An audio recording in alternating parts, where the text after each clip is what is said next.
मराठा आरक्षणासंदर्भात मनोज जरांगे पाटील 8 दिवस होऊनही आपल्या आंदोलनावर ठाम आहे.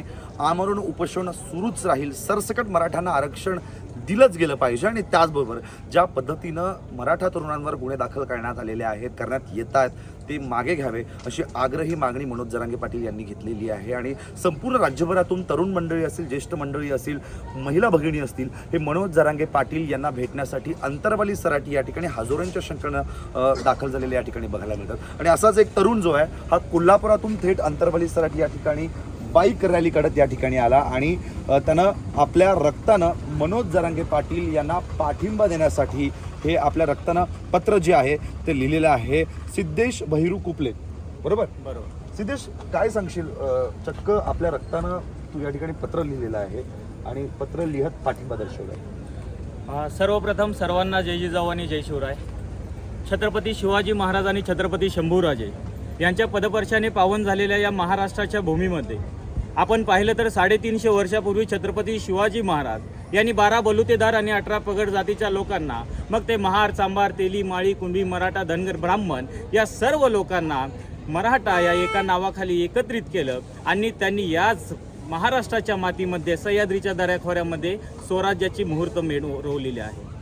पण आज 350 पावणे 400 वर्षानंतर जर आपण पाहिलं तर या महाराष्ट्राच्या भूमीमध्ये आज त्यांचाच मावळा लढतोय, झगडतोय आणि रडतोय अक्षरशः. कशासाठी? तर न्यायासाठी, हक्कासाठी आणि सर्वात महत्त्वाचं म्हणजे आरक्षणासाठी.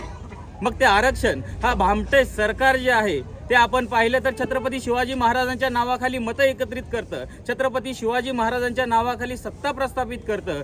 पण त्यांना आरक्षण म्हटलं तर त्यांना कुठंतरी पळता पाय घ्यावा लागतो. आता मी तुमच्या साहेब प्रश्नाकडे येतो.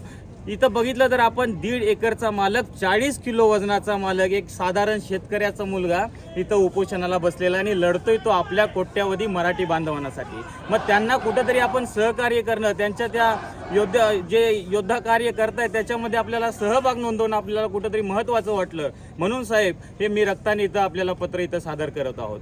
सिद्धेश, मला सांगा काय करता तुम्ही? मी सर BE मेकॅनिकल इंजिनियर आहे. एका चांगल्या कंपनीमध्ये मी असिस्टंट मॅनेजर म्हणून कार्यरत करत आहे. पण मला कुठंतरी आरक्षणाची उणीव भासली माझं करिअर घडवताना. पण ते माझ्या मुलाचं करिअर घडवण्यासाठी आरक्षणाची उणीव अजिबात भासू नये असं कुठंतरी उणीव भासली. आणि आरक्षण किती गरजेचं आहे? आरक्षण खूप गरजेचं आहे साहेब. मला बघितलं तर मला 88% मार्क होते, पण मी आता बघितलं तर माझ्या 45-40% जो होता तो आता अधिकारी होऊन बसलेला आहे. पण मी कुठंतरी आरक्षणापासून वंचित असल्यामुळं मी कुठंतरी प्रायव्हेट सेक्टरमध्ये आता काम करत आहे. त्याच्यासाठी आरक्षण खूप महत्त्वाचं वाटते. बरं, आता मला सांगा की आरक्षण मिळालं तर जी पुढची भविष्याची पिढी आहे त्यांचं आयुष्य उज्ज्वल होईल?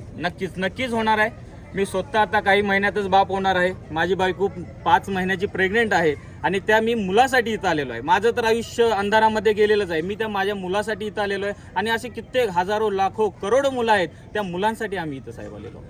बरं, मला आता सांगा, रक्तानं या ठिकाणी पत्र लिहिलेलं आहे. या सगळ्या आपण जर बघितलं तर आता सध्याच्या घडीला संपूर्ण महाराष्ट्र पेटलेला आहे. बरीच मंडळी आत्महत्या करते आहे. अशा प्रकारचं हे सगळं करणं कितपत योग्य आहे? सर, योग्य आहे. कारण आपण मराठा जर बघितला, आपण छत्रपती शिवाजी महाराजांचे इथं विचारवंत आहोत.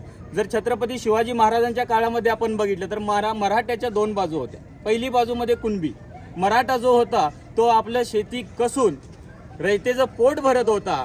आणि दुसरी गोष्ट म्हणजे जर त्याच रयतेवरती काही अन्याय अत्याचार होत असेल तर तोच मराठा हातामध्ये तलवारी, भाला, ढाली घेऊन तोच मराठा त्या दुश्मनांसोबत, शत्रूसोबत लढत होता.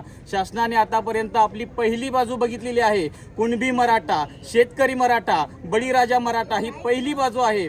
ते आपण शांततेमध्ये आपण शेकडो मोर्चे साहेब काढले, तिथं शेकडो मोर्चे काढलेले, त्याची जगाने सुद्धा नोंद घेतलेली आहे, दखल घेतलेली आहे. पण हे रक्ताने लिहायचं कारण एकच आहे. याच्यातून आम्ही सर्व तरुण बांधव या सरकारला ठणकावून सांगू इच्छितो की मराठ्यांना. मी थोडक्यात थांबवतो तुम्हाला. तर ज्या पद्धतीनं राज्यभरात आंदोलनं सुरू आहेत, मराठा तरुण तुमच्यासारखे पेटलेले बघायला मिळतात आणि जवळपास काल सुद्धा बीडमध्ये 70 ते 80 तरुणांवर गुन्हे दाखल झाले. हे गुन्हे दाखल झाल्यानंतर त्याचं करिअरच संपतं. पुढे त्यांच्या भविष्याचं काय होणार? संपू दे साहेब, आमचं करिअर संपू दे. मी मगाशी म्हटल्याप्रमाणे आमचं करिअर संपू दे. आमचा जो आहे तो अंधारामध्ये आमचा भूतकाळ भविष्य आणि भविष्यसुद्धा चाललेला आहे. पण आमच्या लेकरा बारांचा जर उज्ज्वल भविष्य करायचं असेल आमच्यावरती गुन्हे दाखल होऊ देत. आम्ही सरकारशी लढणार आहे. मी मागाशी म्हटल्याप्रमाणे सरकारने मराठ्यांची दुसरी बाजू जी क्षत्रिय आहे ती दाखवण्यास अजिबात भाग पाडू नये. मराठा जर क्षत्रिय होऊन पेटला ना, आता हा एक शेतकऱ्याचा एक मुलगा एक जरांगे पाटील उभा राहिलेला आहे, असे हजारो लाखो करोडे जरांगे पाटील उभा होतील ना, सरकाराला पळता भुई थोडी होईल हे सरकारने लक्षात घेतलं पाहिजे साहेब. या ठिकाणी कोल्हापूरहून आलेला हा तरुण या ठिकाणी सांगतोय की एक मनोज जरांगे पाटील उभा राहिला आहे आणि आता सरकारनं शेकडो हजारो जरांगे पाटील उभं राहायला भाग पाडू नये, अन्यथा पळता भुई थोडी होईल असा कुठेतरी निर्माणीचा इशाराच या मराठा तरुणांकडून दिला जातोय. मात्र आता यापुढे या सध्या संघर्षाचं जे आपण वातावरण पाहतोय यानंतर तरी मराठा आरक्षण मिळतं का हे पाहणं तितकंच महत्त्वाचं असणार आहे. Video journalist तुषारसह Harshal बदाने Patil, times now Marathi, Jalna.